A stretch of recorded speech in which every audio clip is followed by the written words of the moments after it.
امام اور خطیب ہیں، مقتدی کے جذبات کو ذہن میں رکھیں۔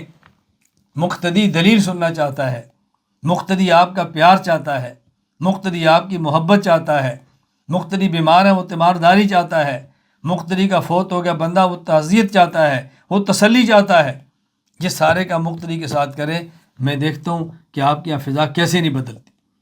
جس گاؤں میں آج یہاں آپ تشریف فرما ہیں، جہاں مرکز اہل سنت والجماعت سرگودا 87 جنوبی ہے، آج سے 25 سال پہلے آپ اسی گاؤں کے حالات دیکھ لیں کہ یہاں کے حالات کیا تھے، میرے ساتھ معاملہ کیا تھا۔ آج مسجد بھی چاروں میرے ساتھ ہے، آج گاؤں بھی میرے ساتھ ہے، چاروں مسجدوں میں ائمہ اور خطبہ میرے شاگرد ہیں۔ یہ فضا کیسے بدل گئی ہے؟ کیونکہ ہم نے دیکھا کہ ہمارے مقتدی کی ضرورت کیا ہے۔ غریب ہے تعاون کرے، بیمار ہے تیمارداری کرے، فوت ہوا ہے تعزیت کریں، اس کا بچہ پیدا ہوا ہے اس کے گھر اس کو مبارکباد پیش کریں۔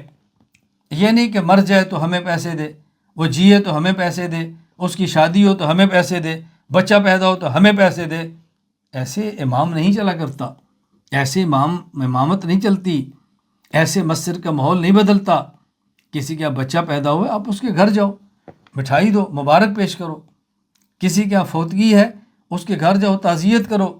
غریب ہے مالی تعاون کرو، کوئی بیمار ہے اس کی عیادت کرو، اس کو پھل پیش کرو، اس کو 200-400 روپیہ دے کر آؤ، اس کے لیے دعائیں کرو۔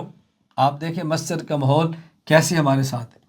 مسجد کا ماحول صرف دلائل سے نہیں بنتا، صرف بڑکیلی اور جوشیلی تقریروں سے نہیں ہوتا، اس کے لیے انسانیت اور احترام انسانیت، انسانی اقدار اس کا خیال کریں تو مسجد کا ماحول بن جاتا ہے۔ ایسا نہیں کہ مسجد کا ماحول نہیں بنتا۔